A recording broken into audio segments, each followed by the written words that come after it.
老一辈的人说胃不舒服就要用那个苦茶油，照顾胃的哈，热饭拌一汤匙苦茶油来照顾胃啊。那个是针对胃酸的哈引起的不舒服有效。那如果是胃抽筋哦，有的年老了会有那个萎缩性的胃炎呢，胃抽筋呢，胃强力收缩造成的胃不舒服，用苦茶油就没有效了哦。要分清楚是胃酸还是胃抽筋造成的胃不舒服。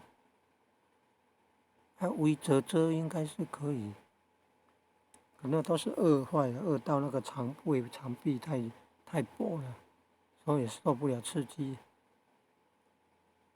胃里面的胃酸呢，那你胃的壁又变薄了，那怎么受得了？